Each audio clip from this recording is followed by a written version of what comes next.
Bienvenue mesdames, messieurs sur Occasion Télévision. À présent, nous vous présentons le compte de l'édition rétrospective de la semaine. Parlons à présent pour le compte de ce dimanche dernier. Une descente effectuée le samedi 31 juillet par le ministre de la Jeunesse Yves Boukoulou à la foire internationale de Kinshasa pour participer au tournant de la finale d'état de siège.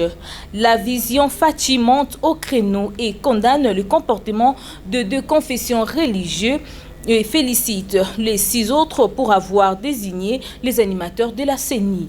La déclaration a été lue ce dimanche 1er août 2021 par le chargé de communication, l'AIC, Lo Sambo. Suivez.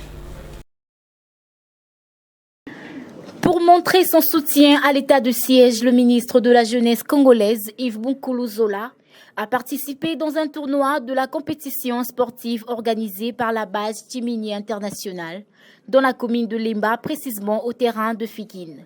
La première édition de cette compétition a été opposée par les interclubs de la capitale, notamment l'équipe de Montbélé, Neige Congo et Saint-Christian. En effet, la cérémonie de remise de la coupe à l'équipe gagnante a été faite par le ministre Yves Boukoulou. Tout justement avant de poser ce geste loyaliste, le patron de la jeunesse congolaise n'a pas manqué à féliciter cette jeunesse qui, selon l'initiative, a été bien déroulée du début jusqu'à la fin sans intervention des agents de l'ordre.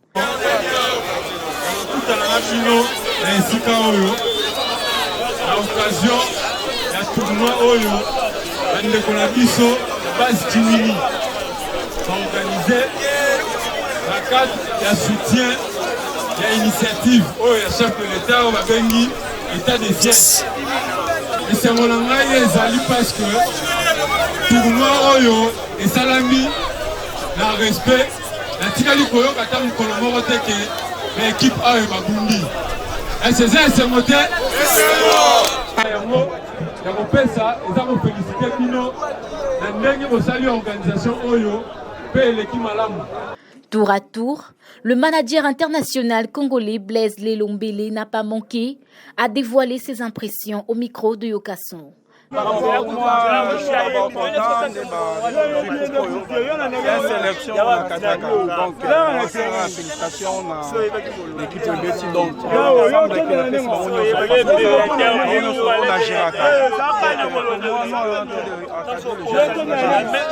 souhaitait continuer le travail. Moi, je suis là, un manager, je suis un peu des cadres de jeunes. Après Mbalassima, tout ça sous organisation. Malgré leur défaite, mais ils étaient très enthousiasmés quant à la 3e position du tournoi, d'où ils ont été classés. C'est pas facile, mais notre papa, notre député a fait quelque chose qu'on a beaucoup aimé. Notons que le ministre de la Jeunesse congolaise, Yves Boukoulou, a indiqué que cette initiative sera bel et bien propagée pour toute la capitale congolaise, afin d'encadrer la jeunesse tout entière.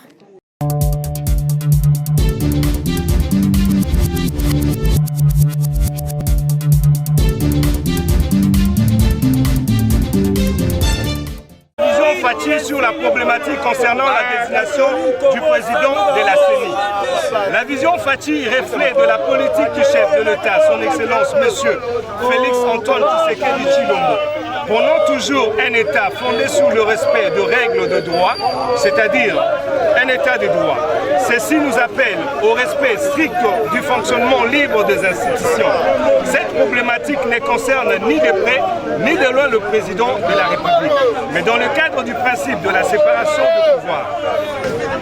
La vision Fachi ne peut admettre ou accepter qu'un Congolais soit écarté d'une quelconque institution ou d'un processus pour une simple raison d'appartenance à la même tribu que le président de la République, confère l'article 13 de la Constitution.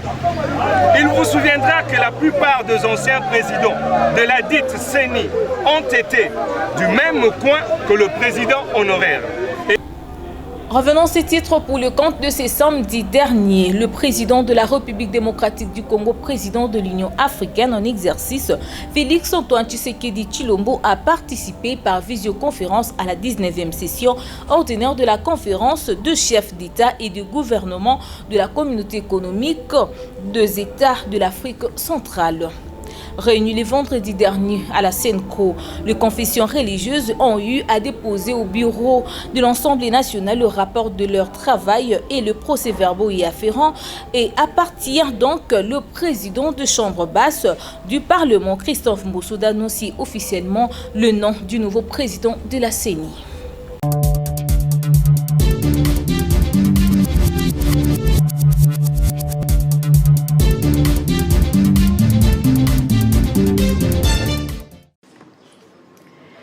Le président de la République, Félix Antoine Tshisekedi Tshilombo, président en exercice de l'Union africaine, a pris part vendredi 30 juillet 2021 par visioconférence à partir de son bureau de la Cité de l'Union africaine à la 19e session ordinaire de la conférence de chefs d'État et des gouvernements de la Communauté économique des États de l'Afrique centrale, CEEAC, tenue à Brazzaville. Une réunion qui fait suite à la session ordinaire du Conseil des ministres des États membres de cette organisation sous-régionale qui a eu lieu la veille, a été ouverte par le chef de l'État de la République du Congo, Denis Sassou Nguesso, en sa qualité du président en exercice de la CEEAC. Bien avant, le président de la commission de la CEEAC, l'ambassadeur Gilberto da Piedade Versimo, avait pris la parole pour se conscrire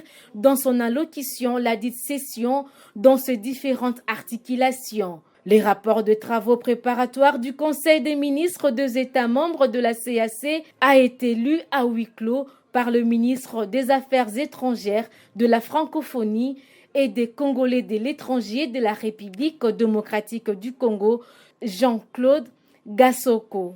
Après adoption de l'ordre du jour et du programme de travail, il s'y est dénoté que le Conseil a recommandé à la conférence d'instruire à la Commission de se rapprocher de la présidence en exercice en vue de la convocation d'une session extraordinaire du Comité technique spécialisé sur la défense, sûreté et sécurité de l'Afrique centrale.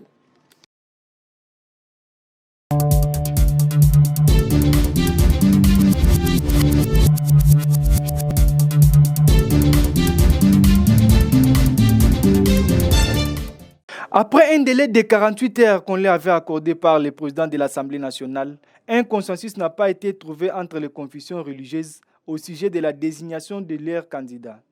Face à cette situation, les 6 autres confessions religieuses ont pris acte de déposer le PV de désignation de celui qui va succéder à Corneille Nangaa, a annoncé le porte-parole des 6 confessions religieuses, Dodo Kamba. Nous sommes venus remplir les devoirs civiques, celui de pouvoir déposer en bonne et due forme le travail que nous avons commencé. Du tout, c'est à l'Assemblée nationale d'avoir la primaire de le faire, mais nous avons tout simplement parachevé un travail et puis on est venu déposer. C'est ce qui nous a été demandé de faire, que nous avons tout simplement respecté. Mais attends, est-ce qu'il faudrait forcément que je vous informe que l'église salutiste non plus n'est pas représentée? Ça ne veut rien dire. Il ne faudrait pas nous amener dans une piste où on fera croire à l'opinion que nous ne sommes pas un. Vous avez suivi le président ce matin de notre plateforme. Il a dit nous sommes un, nous sommes unis. Je crois qu'il ne faudrait pas nous amener dans une piste de faire croire au monde que nous avons de soucis. Nous sommes un et on est indivisible en tant que corps. Écoutez. Le président des églises de réveil a ajouté que tout besoin est de voir les élections de 2023 se tenir.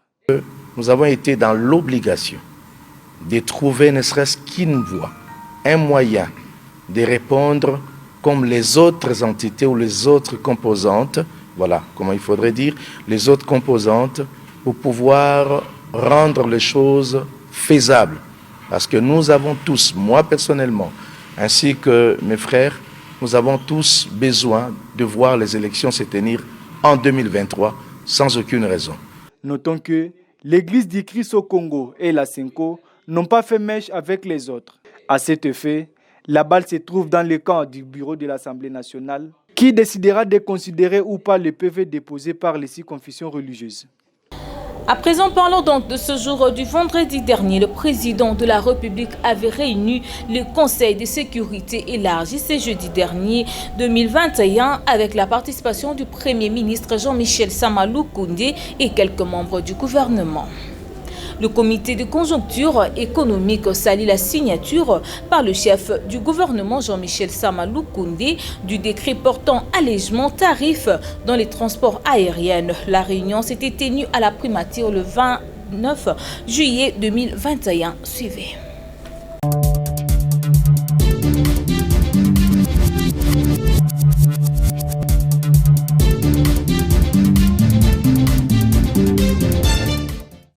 Convoqué par le président de la République, chef de l'État et commandant suprême des forces armées de la police nationale, Félix-Antoine Tshisekedi Tshilombo, une réunion du Conseil de sécurité élargi se tient ce jeudi en début de soirée au Palais de la Nation.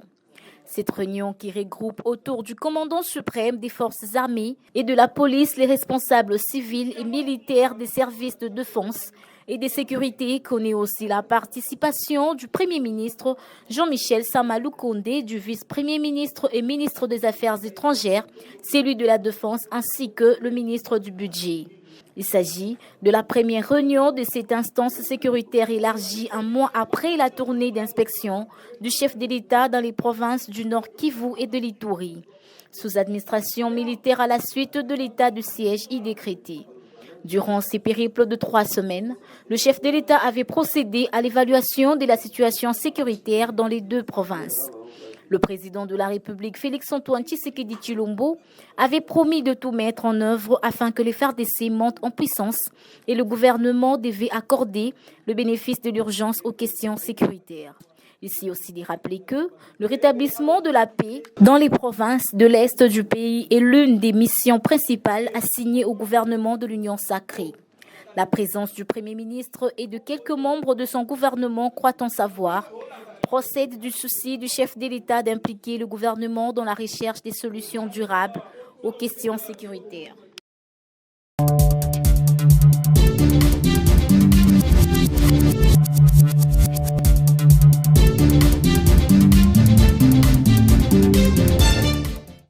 Au lendemain du retour de son voyage de 72 heures en Égypte, le Premier ministre Jean-Michel Sama Lukonde a présidé ce jeudi 29 juillet 2021 à la primature la réunion du comité de conjoncture économique avec le ministre sectoriel concerné. Une mesure phare saluée par le comité de conjoncture économique est que le chef du gouvernement Sama Lukonde a déjà signé le décret portant allègement de mesures fiscales concernant le tarif des transports aériens.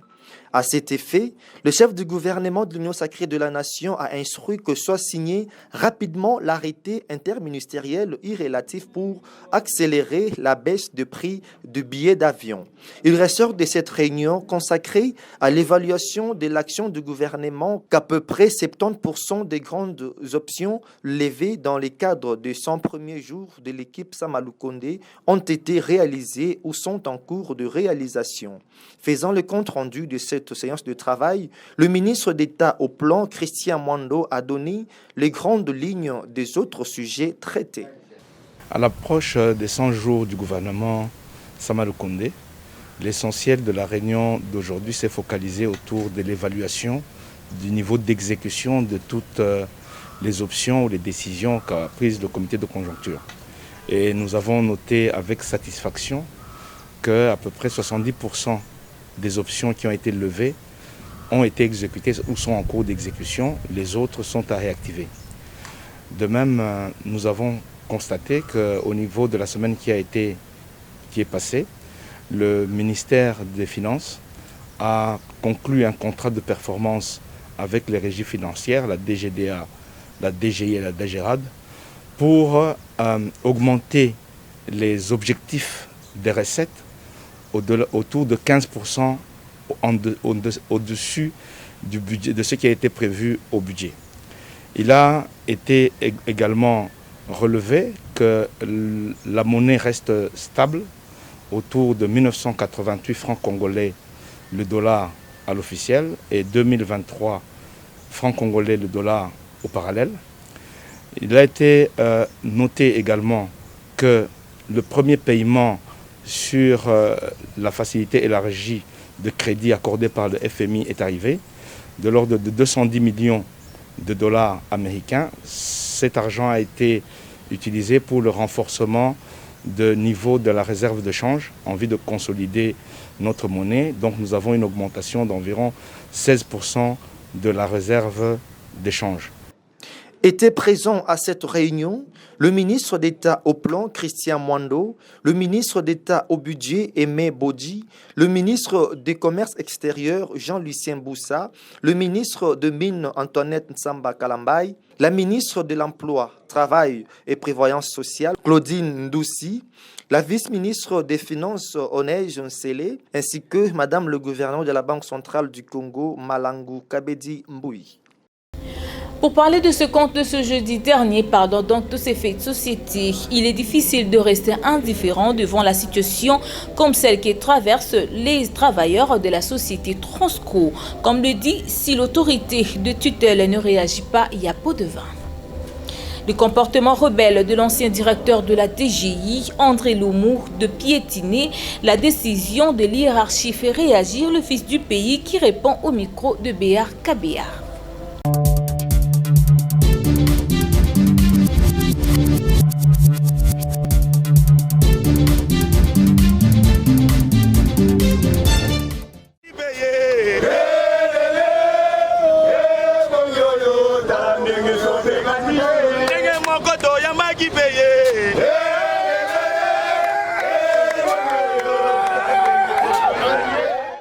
Chaque ouvrier mérite son salaire, dit la Sainte Bible.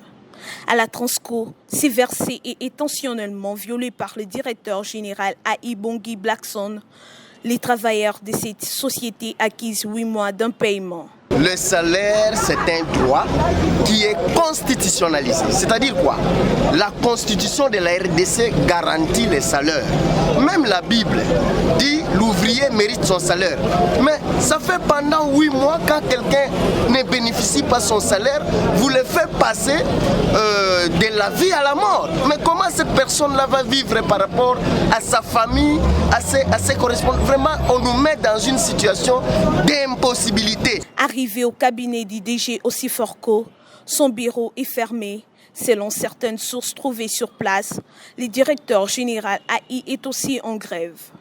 Partout où nous sommes passés, les grévistes sollicitent l'implication du chef de l'État Félix-Antoine Tshisekedi Tshilombo pour que Bongi Blackson soit suspendu et traduit en justice pour avoir détourné les deniers publics. Nous demandons au chef de l'État qu'il s'implique personnellement dans les dossiers de Transco. Parce que ce dossier, Transco a été créé à caractère social. Et c'est dans le cadre de son mandat qu'il s'implique lui-même dans ces dossiers pour que nous soyons vraiment bénéficiaires de nos... Les images elles-mêmes parlent. Le buisson abandonné sur la chaussée, les roues grévées, ça c'est un véritable sabotage des actions du chef de l'État. Selon plusieurs experts en la matière, c'est la conséquence d'avoir laissé au poste des décisions les gens qui ne partagent pas la vision du peuple d'abord prônée par Félix-Antoine Tshisekedi Tshilombo, chef de l'État.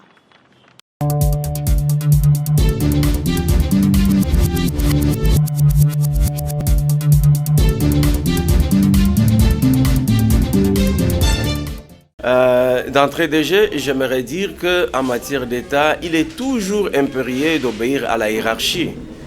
Les hiérarchies d'État ne se discutent pas, les hiérarchies d'État se reconnaissent comme telles.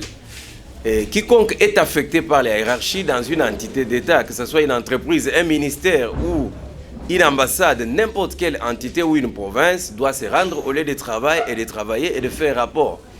Mais il s'avère vrai que beaucoup d'affectés ne se rendent pas au lieu de leur travail pour rendre service comme ces directeurs qui a un mauvais comportement dans une structure refusant d'aller en province.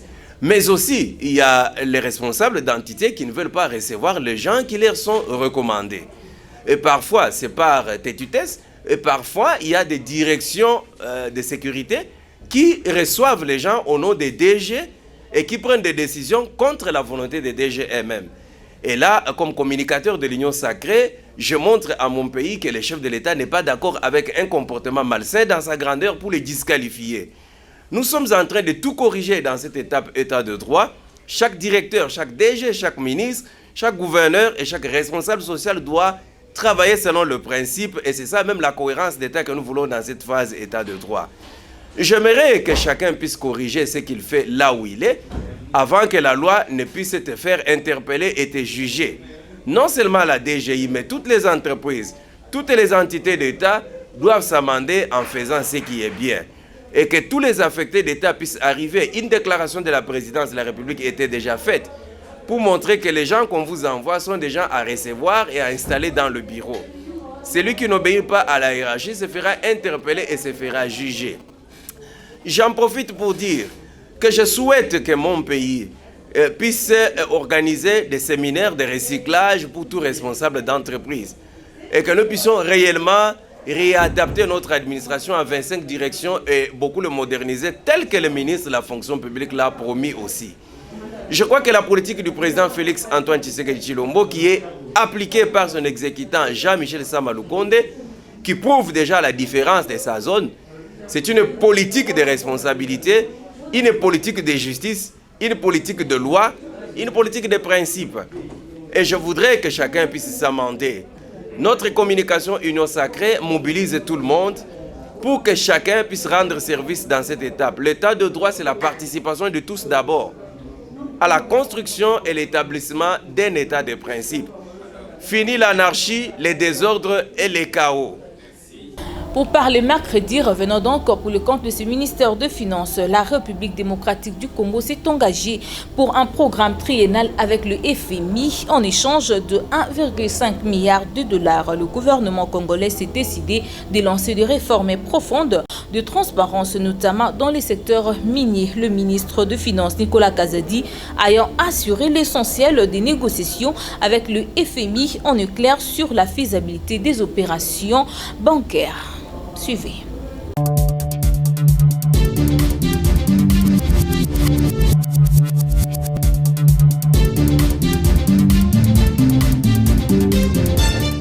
Oui, nous avions prévu nous-mêmes de faire cet audit de la GECAMIN et c'est prévu également dans le programme. Donc il y aura cet audit de la GECAMIN, on va produire ces comptes audités. Oui, mais pourquoi SICOMIN échapperait? Nous devons mettre au clair la situation comptable et financière de ces grands projets qui sont importants pour nous. Et nous sommes dans une relation avec la partie chinoise qui est une relation de transparence, d'amélioration de la transparence et de l'efficacité dans ce projet SICOMIN. On ne va pas revenir sur le passé, mais très clairement, nous sommes engagés dans un processus de rectification des fameux contrats chinois. Nous avons une feuille de route très claire là-dessus et nous allons corriger toutes les erreurs du passé. Il s'agit là d'une allocation spéciale de droits de tirage spéciaux voulus par la communauté internationale à travers le FMI pour permettre aux pays en développement comme la RDC de stimuler leur économie pour la relancer après l'impact de la crise liée à la pandémie Covid. Pour ce qui est de l'utilisation de cet argent, il est clair à ce stade qu'une partie viendra en renforcement des réserves et une autre servira sur le plan budgétaire à d'autres actions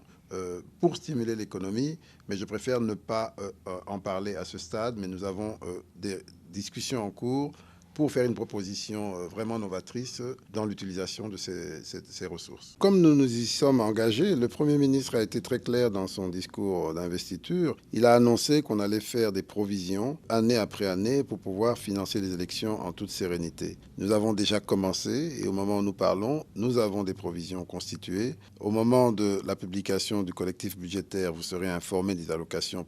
Parlons donc pour les comptes de ce mardi dernier, remise de brevet qu'a eu le 28 juillet par la main du chef de l'État au lauréat des écoles de guerre baptisé Etienne Tshisekedi Ouamulumba. La cérémonie s'est déroulée au centre supérieur militaire Abinda Ozon dans la commune de Ngaliema. Dans ce même registre, après la remise de brevet du main du chef de l'État, quelques lauréats n'ont pas manqué de livrer leurs impressions.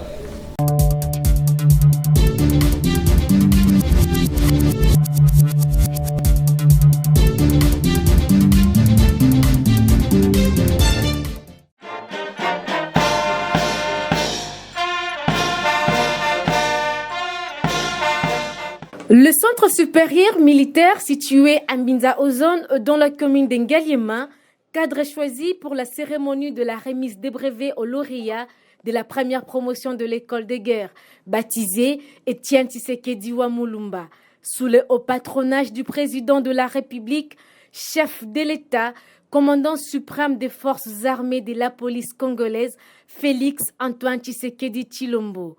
Plusieurs personnalités politiques, administratives que militaires ont rehaussé de leur présence. Prenant la parole, le chef d'état-major a, dans son mot de bienvenue, salué la présence remarquée du chef de l'État ainsi que la bravoure qui caractérise les lauréats, 25 au total. Juste après, du haut de la tribune, l'ambassadeur de la France accrédité en République démocratique du Congo a martelé sur le partenariat étroit entre la République démocratique du Congo et la France. Je suis très heureux et honoré de participer à cette cérémonie aujourd'hui. Le contexte, pour moi, il est simple. Il repose sur 3 piliers. Tout d'abord, cela a été rappelé par le chef d'état-major général, le partenariat étroit qui unit et qui s'est renforcé tout récemment la RDC et la France.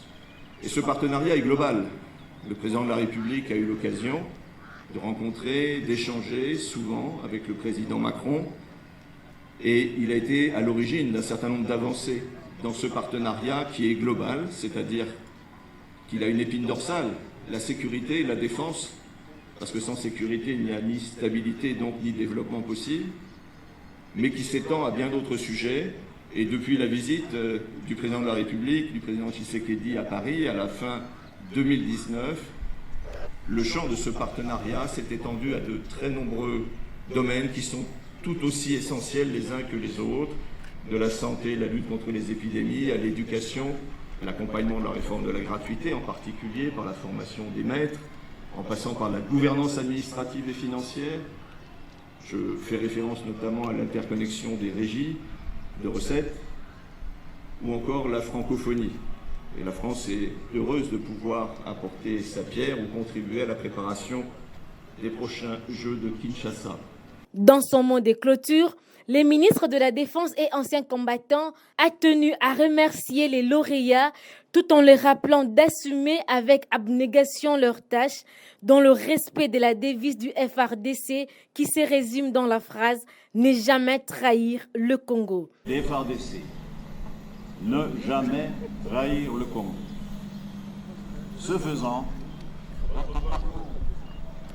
à la pleine mesure de vos capacités de leader, en vous souhaitant beaucoup de succès professionnel au fil de votre carrière et beaucoup de bonheur personnel, je déclare la fin de la promotion, de la formation de la promotion Etienne Tshisekedi wa Mulumba à l'école de guerre de Kinshasa. Que vive la République démocratique du Congo, que vivent les forces armées de la République démocratique du Congo, que vive l'école de guerre de Kinshasa. Je vous remercie. Tout bien qui finit bien, c'est par un cocktail que s'est clôturée cette cérémonie suivie d'une séance de photos, à la grande satisfaction de tous.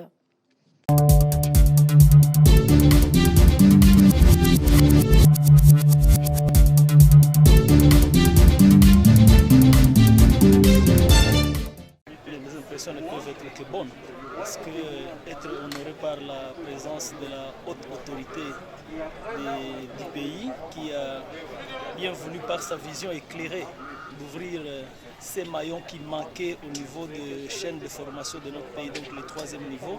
Vraiment, ça a été un honneur pour nous et nous lui en sommes vraiment très reconnaissants. D'une manière brève, je dirais que chaque jour on apprend. Mais là, en toute sincérité, nous avons appris que la vie, il faut l'humilité, apprendre. Et on en prend de tout le monde, des grands, des égaux, même les plus petits soldats. Il a quelque chose à nous apprendre. Oui, vraiment, mon interview, c'est une grande joie et un grand honneur. Parce que quand nous voyons la présence du chef de l'État, nous lui rendons d'abord les hommages les plus différents, parce que c'est par sa synergie et son implication pour matérialiser le partenariat France République démocratique du Congo. Et aujourd'hui, voici le fruit de ce partenariat. Nous avons l'école de guerre de Kinshasa et qui aujourd'hui est à sa première promotion. Et la première promotion vient de clôturer la session 2020-2021. C'est une grande joie pour nous, un grand honneur pour la République démocratique du Congo qui, en ce moment, est en train de monter en puissance en force des armées de la République démocratique. Mesdames, Messieurs, pour clore cette édition, revenons à ces titres pour les comptes de ce lundi dernier. Sous le commandement du commandant suprême de l'armée congolaise, Félix Antoine Tshisekedi Tshilombo, les opérations de victoire se poursuivent à l'est de la République démocratique du Congo. Plusieurs villages ont été récupérés. En ces titres, les étudiants de l'université de Kinshasa ont manifesté leur mécontentement au sujet du meurtre de leur collègue Honoré Chama ce lundi dernier, 28 juillet, au rond-point Mongafula, incident survenu le samedi 24 juillet.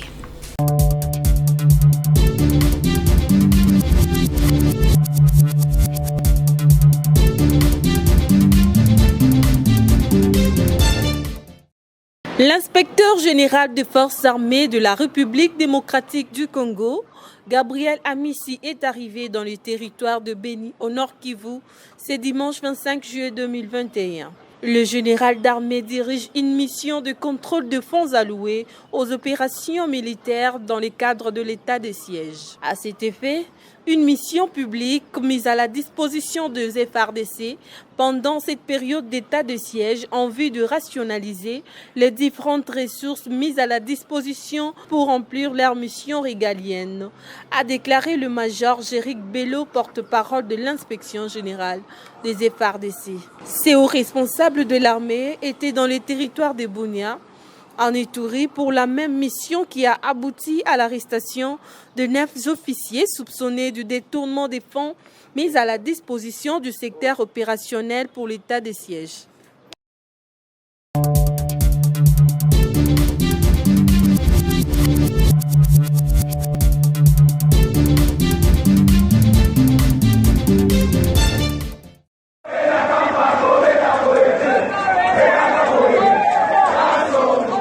La situation demeure tendue ce lundi 26 juillet 2021 à l'université de Kinshasa suite à la mort par balle de l'étudiant Honoré Chama survenu le samedi. Plusieurs étudiants étaient sur la voie routière et les autres à l'intérieur du site universitaire pour manifester et présenter leur mécontentement.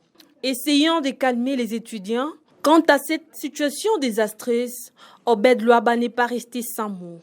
Il s'est exprimé au micro de Yokason Télévision. Je manque le mot à dire. Pourquoi? Parce qu'un enfant qui veut quitter de loin venir retirer à Kinshasa, ce n'est pas un camp devant la police qui va mener une vidéo à un étudiant, à l'endroit d'un étudiant. Un étudiant n'est pas un ennemi pour un policier, et plutôt c'est un cadre pour un pays. Alors c'est un acte dont nous nous déclarons aussi qui n'est pas à tolérer. Et nous exigeons, l'État congolais doit se prendre en charge de bannir tous les actes ignobles que la police est en train de faire passer au milieu des étudiants, des écoliers qui viennent subir des conséquences par des balles. Donc ce n'est pas quelque chose qu'on doit aimer. Alors nous demandons que la justice s'implique massivement afin de donner une solution plus positive par rapport à cette situation. Voilà. Signalant que, dans un communiqué de presse rendu public le dimanche 25 juillet 2021, le commissaire provincial et commandant de la ville de Kinshasa, Silvano Kasongo, a condamné avec rigueur la bavure policière qui a coûté la vie à Honoré Chama le samedi 24 juillet au quartier Libération dans la commune de Selembao. Sur ce, le général Silvano Kasongo a annoncé le début des enquêtes afin de mettre la main sur les policiers en fuite. C'en est fini pour ce compte, mesdames, messieurs. Restez fidèles sur nos antennes et bon début de la semaine avec Yokason Télévision. Au revoir.